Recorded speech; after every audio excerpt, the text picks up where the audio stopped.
Hai teman-teman, nama saya Muhammad Asrul Aswar Hafid dari PT 02 2018. Dalam video ini kita akan belajar bagaimana pendingin bekerja dalam sistem HVAC. Sekarang untuk menjadi insinyur HVAC, Anda harus memahami cara kerja pendingin, bagaimana ia mengubah fase, dan bagaimana ia menggerakkan energi termal di sekitar sistem.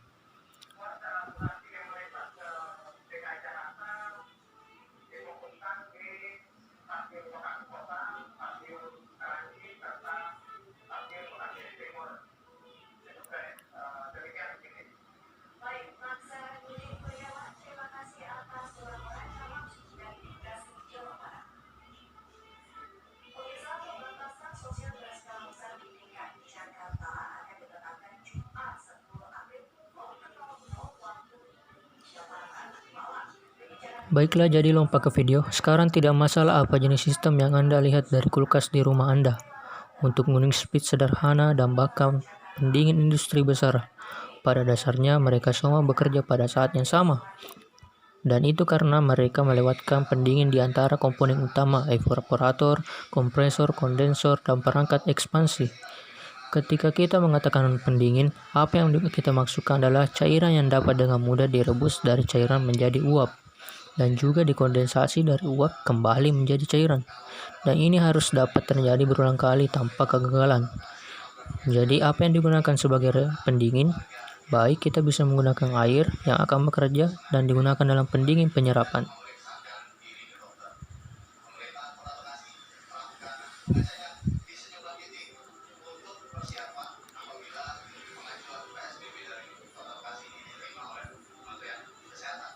Tetapi alasan kami biasanya tidak menggunakan air di unit pendingin umum adalah karena ada pendingin yang dibuat khusus untuk dirancang khusus untuk tugas ini, dan sehingga mereka dapat melakukan jauh lebih baik.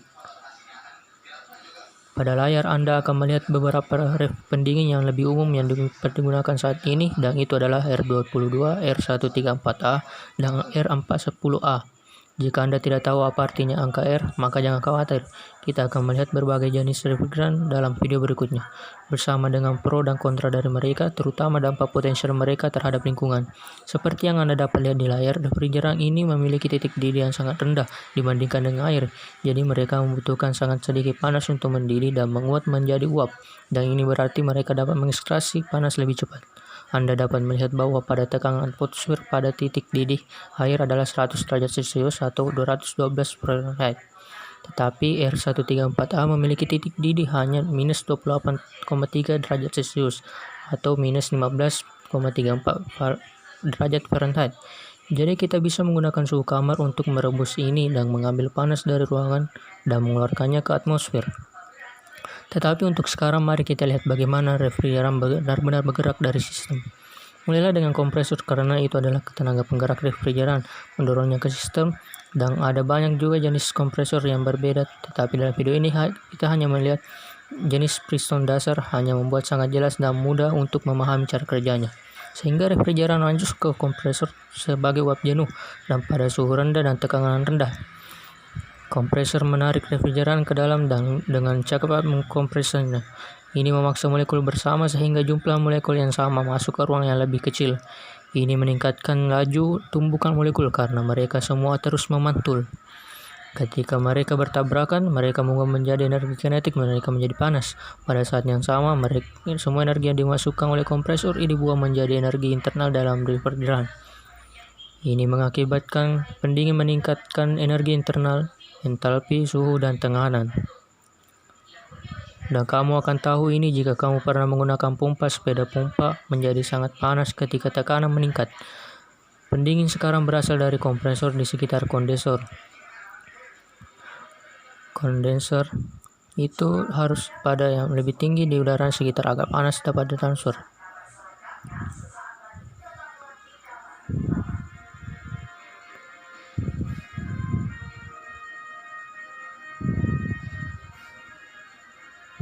Semakin besar perbedaan suhu, semakin mudah perpindahan panasnya. Refrigeran masuk sebagai uap super panas pada tingkat tinggi dan temperatur tinggi, dan melewati pipa kondensor Kipas akan meniupkan udara ke seluruh kondensor untuk menghilangkan panas, sama seperti Anda mungkin meniup sup panas untuk mendinginkannya. Karena udara berhembus melintasi tabung, ia menghilangkan energi panas dari pendingin. Karena pendingin melepaskan panas, ia akan mengembun dan menjadi cairan. Jadi pada saat pendingin meninggalkan kondenser itu akan menjadi cairan yang benar-benar jenuh. Masih pada tekanan yang lebih tinggi tetapi juga sedikit lebih dingin meskipun entalpi dan entropinya akan menurun. Sekarang kamu akan melihat ini. Jika kamu menuangkan air mendidih ke dalam gelas, kamu akan melihat semua uap mulai keluar dari itu dan juga uap ketika bersentuhan dengan gelas. Yang pada suhu yang lebih dingin, itu akan mengembung dan uap itu kemudian akan membentuk uap. Dan itu akan terjadi saatnya mengembung, ia akan bergulir bawah dan masuk ke bagian bawah gelas kembali menjadi cairan. Pendingin berikutnya membuat jalan dari kondensor di sekitar dan ke alat ekspansi. Dalam hal ini kita punya katup ekspansi termal. Katup ekspansi mengukur aliran refrigeran ke evaporator.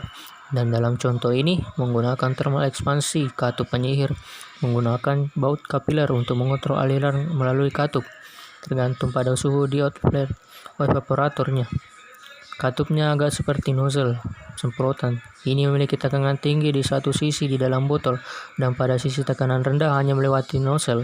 Ketika pemicu melewati konversi akan melakukan sehingga ketika refrigeran melewati katup ekspansi ia akan melakukan ini dan itu akan berkembang karena pipa setelah masuk ke evaporator berada pada tekanan yang lebih rendah sehingga akan dapat memperluas untuk mengisi ini.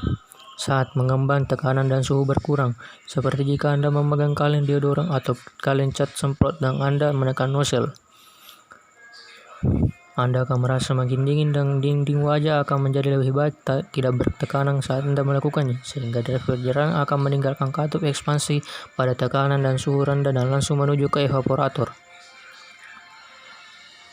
Evaporator menerima refrigeran dan kipas angin menghembuskan udara hangat melintasi koil. Suhu udara harus lebih tinggi dari suhu refrigeran dingin dan ingin memungkinkannya menyerap lebih banyak energi dan mendidihkan refrigeran sepenuhnya menjadi uap. Seperti memanaskan panca air, panas akan menyebabkan air menguap menjadi uap aliran dan uap akan menjadi panas. Jika Anda meletakkan tangan Anda di atas wajan, maka akan merasakan benas-benas panas. Jadi, tolong jangan lakukan itu di rumah. Ingat, refrigeran memiliki titik didih yang sangat rendah, sehingga suhu udara ruangan cukup untuk merebusnya menjadi uap. Refrigeran pergi sebagai uap jenuh pada suhu dan tekanan rendah. Suhu hanya berubah sedikit, yang tidak membingungkan banyak orang, tetapi alasannya tidak meningkat adalah karena perubahan fase dari cairan menjadi uap. Jadi, energi termal digunakan untuk memutuskan ikatan antara molekul-molekul. Tetapi entalpi dan entropi mereka akan meningkat dan disinilah energi itu pergi. Suhunya akan berubah begitu fluida tidak lagi mengalami perubahan fase. Itulah tadi materi dari saya. Semoga teman-teman paham. Terima kasih. Assalamualaikum warahmatullahi wabarakatuh.